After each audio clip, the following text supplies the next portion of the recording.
Hi everyone. I just have to apologise in advance because I'm that annoying person who's been coughing all through all of the panels. So I will try not to cough into the microphone. I'm really sorry if I do. But I'm really excited to be joined by all of you today. These women are really incredible, and I'm really excited for everyone here to hear from what I've been talking to you guys just about as well. So I think there's lots to discuss and we'll get started. But I'd love maybe if everyone can introduce themselves because I feel like you'll do a better job than I will. So maybe we start with you, Bronte. Hi everyone, so I'm Bronte Pendergast. I lead a team of data scientists to build AI solutions. So I guess my life is a buzzword. And I do that at CommBank where my title is Senior Staff Data Scientist. So at CommBank, we particularly support the world of everyday Australians to bring you guys personalised experience into your CommBank app by using artificial intelligence and data science to really reimagine our services and particularly look into generative AI and how we can start to communicate and make things more seamless for you as well. I think Nikki did a really great job to describe AI and data science in the way that it's using algorithms to understand historical data and understand the relationships and patterns that exist within that data to then recognise what current events look like and then help us to predict future events as well. So this is a really growing field within STEM. And I do recognise that STEM is quite challenging in itself, but it can also be specifically challenging as a female. So I've been to an all-girls high school where I was the only person doing my Extension 2 mathematics course. I've also been in statistics classes at uni where my study chat was called Stats Boys. So, we can't have boys having all the fun here, so I'm really excited to talk to you all Sounds like today. a weird rap group. Stats I wish Boys. it'd be so much better than statistics. Okay, Annie. Awesome. So hi everyone, my name's Annie Tran. I'm the Billy Blue alumni. Right now I am a senior UX UI designer. So recently finished up a role at Transport where I was a designer for about 4.5 years. And I'm going to be starting a new role on Monday actually at Leonardo AI as a product designer. Thank you. And I guess essentially what I do is my role involves solving problems for users and essentially designing interfaces for the web and apps experiences at the time for Transport that are both functional and also intuitive and delightful to use so that people on the go can kind of get the information they need as they need it and they're not kind of trying to dig through and figure out where things are. So it's all about kind of presenting useful information to users as needed. So that's kind of a bit about what I do. We were just talking about the new Metro as well, so it's timely. How good is the new Metro, guys? Try Jeanette, to be heaven. Yeah. Jeanette, on to you. I don't know anything about the new Metro because I'm from Melbourne and I flew in from Wurundjeri this morning, but I've heard it's very exciting. Well, you guys already have public transport, so that's I don't know. you're good. But You're doing Northgate well. Airport train. Anyway, hi, good afternoon or good evening. My name's Jeanette. I'm the CEO and co-founder of Hex, and it's not the Hex where you pay off your uni debt. It's actually short for Hacker Exchange, but we learnt quite quickly that people didn't want to do business with us if we were called the Hacker Exchange. But what I do at Hex is we are there to basically innovate education from the inside out. So it is an education technology and experience company. We are all about kind of a triple Venn diagram of industry insights. So like the employers and the tech companies like Atlassian will tell us what kind of skills that they want from their workers. Then we have academic credit from places like the University of Sydney. So if you are looking to do something fun and different, you can get credit to your degree. And then we co-design it with Gen Z and Gen Alpha because we know that we're fighting for attention out there. So we want to make sure that the experiences are awesome and fun. And it really just started by wanting to give young people a chance to build startups, build entrepreneurship, explore creativity in a safe way so they could tell their mum, don't worry, I'm getting credit, but they could actually do something they were really passionate about, either online or overseas. So cool. I feel like you all have really different but interesting jobs. And Bronte, I'm very interested in the path to getting, we'll get into all of this for all of you, but something I always say about my own job is it didn't exist when I started at Vogue, which was 8 years ago, and the role of digital director wasn't even a role at that point. So it's something that even in the last 8 years, something seems so simple is now a job. I mean, that path can be extremely linear for some people. For other people, it can be zigzagging all over the place. I mean, what was your experience of being at the grad program and how did you get to where you are now? Yeah, I think that's completely true, particularly with data science. I didn't know what that was when I was getting started, but I did study mathematics, statistics at university, which led me to join the graduate program at CommBank and realising that, hey, data science is kind of the industry application of things I was starting to learn at university. And I began to love it and realised it was right for me. And I think the graduate program enabled that because at CommBank you get to do rotations across different teams, which means you get to meet so many new people, see different perspectives, different techniques to go about solving problems for customers. And that's how I found the team that I loved. Throughout all the teams, I met really smart people that were talented, and I found the team that had this great, unique proposition where we could support customers with artificial intelligence and data science to provide experiences in the CommBank app that help personalisation, and we're constantly thinking of the new ways to go about solving that. So what I found in that team was what I loved about what I was learning in terms of statistics and science about experimentation and evaluation and constantly getting to be challenged in the work that I did. I love that. Yeah, so I will say though, it does still feel quite linear because actually coming into that team from the grad program, I've stayed there ever since. So I've gone from graduate to senior manager within the one team, which is quite linear and probably surprising to see that a lot of people do go through zigzags. But I think it was possible because, like I said, the impact the team could make, amazing leadership across the team, and just constantly getting to challenge the work that I get to do. Yeah, no, I love that. I mean, would you ever have thought when you were in high school you'd be in the job that you're in now? No, not at all. I thought I'd be a doctor, but I'm Really? glad I'm here. Oh my God, very different. Yeah. Love that. I mean, this is the thing though. I feel like that's what's so exciting, especially when you're early in your career. There's just so many options. And I mean, yeah, I think about it all the time. And you can reinvent yourself whenever you want as well. That's the other part of this. I think at Codes, we see a lot of women who have completely changed what they might have wanted to do at 35 or 45 or 55. It doesn't have to be when you're 18 as well. Jeanette, you touched on the inspiration behind starting Hex, but do you want to expand on that a little bit more about sort of how you came to be an entrepreneur and a founder yourself? Yeah, absolutely. I mean, I was a corporate girly for 14 years. I worked at ANZ Bank. I worked at Origin Energy, mostly marketing product kind of roles. But I think I got my first step into the corporate world when I was a waitress, and a couple of guys who were starting a financial planning company asked me if I wanted to be a receptionist for their company. So that was my entry into work. But you got to start somewhere. Got to start somewhere, right? I was just a really chatty waitress. And then it became, I think after about 14 years working in the corporate sector, and loved the corporate sector, learnt so much there, I just felt personally that there was some ceilings on what I was personally able to achieve. And it was a situation of, could I prove that I could build and design a business to my own values, doing things the way I wanted to do them, treating my staff the way I want to treat them. And I was just really inspired by meeting a lot of people in tech, design, that kind of thing. I think I did a General Assembly course at the time to kind of bridge marketing to UX, so right into your space. And just sort of had this feeling of, I can help. I can bring a little bit of sprinkle of business and help bring design and digital things to life. So that was really the inspiration there. And the very first product we did at Hex was a 7-person tour to Silicon Valley with students from RMIT. Just 7 of us. People got on a plane and I was like, what am I doing?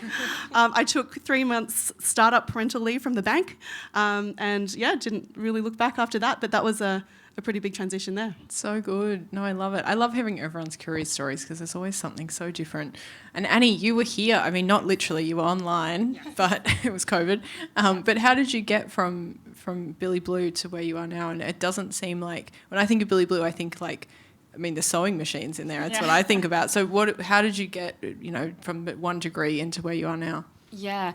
So I think, unlike Bronte, my journey has been very zigzaggy all over the place. So I think I actually came to Billy Blue as a postgrad student, and this was when I decided that I wanted to become a UX designer and I wanted to get more skills and bridge that kind of knowledge gap that I felt that I was having. But essentially, I firstly graduated from the University of Sydney with a Bachelor of Commerce, majoring in accounting and marketing, because at the time when I was 18, I thought I wanted to be an accountant because they did these cool marketing things at my high school, and I thought that's what I wanted to do. But yeah, after I graduated, I realised I didn't want to do that. So I actually landed a grad job as a management consultant at the start, and this, I guess the role was really fitting for me because I got to experience a lot of different projects. I worked in a lot of different companies, like I worked in banks, financial institutions, startups, government organisations, and through that, I got to meet a lot of different people from different backgrounds, both on the client side and EY side. And I saw, a lot of cool people walking around with MacBooks, and I was like, what do you guys do? And it turns out they were designers. And I kind of spoke to them to find out a bit more about what they did, and I really enjoyed it. I wanted to pursue that kind of career, so I guess I needed to figure out how to bridge that knowledge gap between where I was and where I wanted to be able to apply for those kind of roles and be taken seriously as a applicant, as a candidate. So then I did a short course at Academy XI to kind of start that kind of journey, and then to kind of really fill in the knowledge gaps that I felt I was still lacking. I did a post-grad course in a grad cert in UX and web design at Billy Blue, which really helped boost my confidence a bit more and a bit more knowledge and understanding of the area. And then that's kind of when I transitioned into the UX design role at Transport.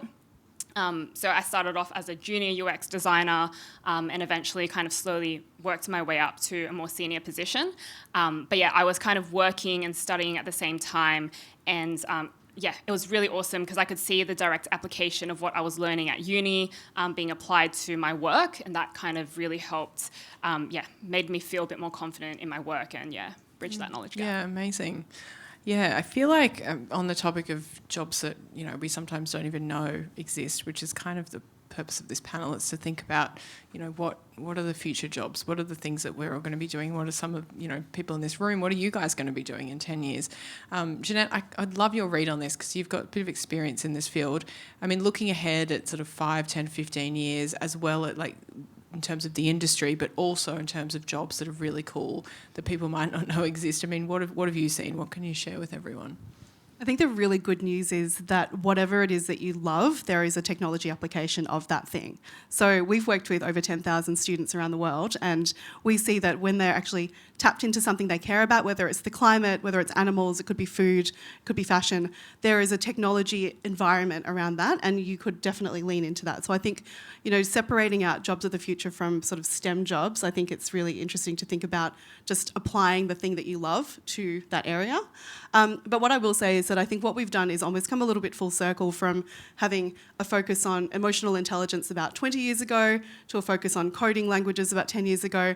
Now that we're in a situation where AI is taking natural language, pretty much, we're almost right back around to the start of being able to communicate in human terms. So I think there's a really interesting arc that's already happened. And at HEX, we talk about a concept called exponential intelligence. So if you've got EQ for your emotional, IQ for your cognitive, we think exponential intelligence, or XQ, is the set of capabilities that's really going to let people become the leaders that they need to be in the future. And that is not can you code Python, but it is can you react quickly to the exponential changes that are happening tomorrow.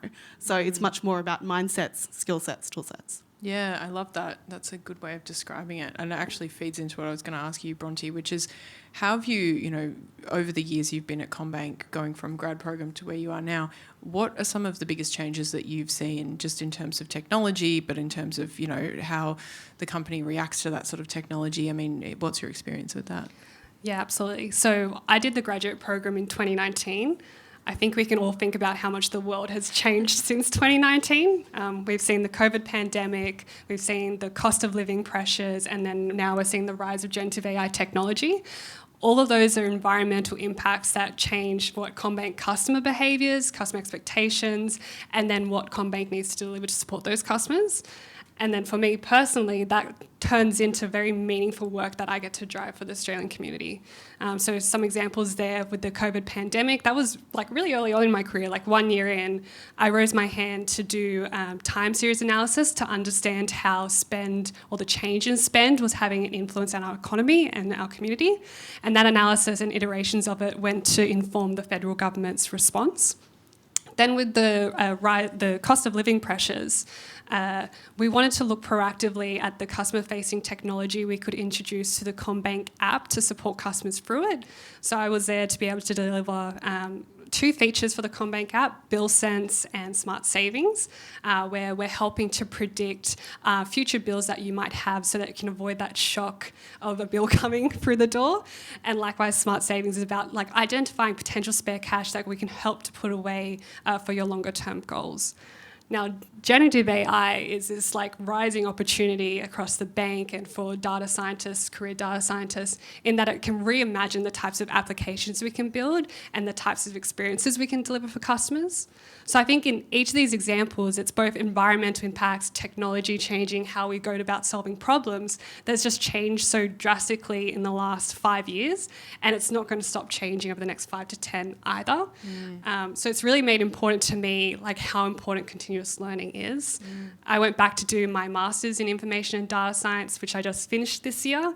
And it's also, thank you, and it's also why CBA is doing AI for All micro-learning series for our employees. So across our whole business, we're upskilling everyone across AI to understand what is generative AI, what is deep learning, what is responsible AI, so that we're all on the same side, all understanding what it can deliver, but making sure we can do it safely and towards better outcomes for customers. Yeah. Could I pick up just real quick on that point? Because I think what you've just really beautifully described is like these big clusters of change. And I think the really cool thing about the jobs of the future and the industries that are emerging, it's the societal challenges that we're facing. Yes. It's climate. It's the ethics of technology. Who gets to decide how we use things? It's the application of AI into politics. It's all of the things that we actually give a damn about. And those are the emerging industries because they're the ones that are going to impact humanity the most. So I think I really love the way you kind of had those clusters, and I just wanted to bring it back. And I will stop talking now. No. It's actually funny because I feel like you've answered the 2 questions I was just about to ask. No, but it's perfect. It was one. These are audience questions. One was, what was the skill set is most important in tech? Please specify a soft and technical skill. But I feel like you've just said the soft one, which is a willingness to learn and a kind of an openness to change and understanding. And the other one, which is what proactive steps and pathways do I need to engage in without being left behind? And I feel like it's the same thing, right? Not to put the answer in your mouth, but I feel like that's what you both have just said, which is to be open to change, to put yourself out there, to learn actively. Yes. Would you all agree? And Annie, you as well? Yeah, I definitely agree. I think even in my role, while I've kind of gone out and done a whole course after, to get my kind of step into the door, I'm always constantly learning. There's always so many online courses that I'm still doing to continuously build my skills as a designer. And I think especially because in the role of technology and business, there's so much evolution that happens. AI is so new, but how do you actually, I guess in my space, design for AI and design with AI? That's something that, you don't learn. I guess I didn't learn it when I was at uni because it wasn't there at that time, So now I'm going out and it's reading the articles, it's doing online short courses, it's all of that to kind of bolster and build up your knowledge in order to be, more effective in your work. Definitely. Jeanette, there's one for you, for the audience, which is if you could pick one professional skill that you think separates you from the rest, what would that be? I think I out-action people. I actually do. I think there's a lot of people that have great ideas and think about it and talk about it at brunch, and I'm sure we've all been there, but it's the person that takes the step to actually make something go from 0 to 1, I think makes the biggest change in this world. So, I think if anyone's sitting on an idea, I would just encourage you heavily, just what's the one tiny thing you can do to even prove that it's right or to get it slightly closer to reality, because you've just cracked something right there. It's really special. So I think out-act and act fast. But communicating and storytelling, also a really important professional skill that every single professional needs. Absolutely. And actually, I think that's a great question to end for both of you guys as well. Do you want to, what's the one thing you think sets you apart, and what would your advice be to others trying to emulate that? Bronte? Yeah, so I totally agree with the acting fast, and I take it from the perspective of just trying something completely new and like I mentioned, raising the hand. Don't be afraid to start something or be the first person to do that within your company, within your team, within the industry. There's so much opportunity and innovation, and I think that just leads right into it. Yeah. And Annie? I think for me, it's having the courage to explore and pivot and figure out what works for you, what's right for you. What you see works for other people might not necessarily work for you. And sometimes you've just got to kind of go, try it, see if it's actually right for you. So like for myself, while I was in uni, I actually changed degrees 4 times the first time I went to uni because I couldn't figure out what I wanted to do. But I really quickly figured out, engineering and physics, very cool STEM, but like not for me. That's not me. But then it allowed me to pivot to other things. And then, I thought I wanted to be an accountant. But then I really quickly realized that wasn't for me. So I pivoted away from that. And it's just being able to have the courage to kind of figure out when things aren't for you and pivot to something, that, you might like, you might enjoy, and just trying to just try it, just have a go. Yeah, I think that's the most important thing. Yeah. Exactly. And in saying that, our last question, which I'll answer, which is how do you apply to be an intern at Vogue? Ask Will. Email Will. No, you manage our interns. Ask Will. Go and mob him after this. But yeah, that's it. We are done on this panel, and thank you so much, guys. It was wonderful. Thank you. Thank you.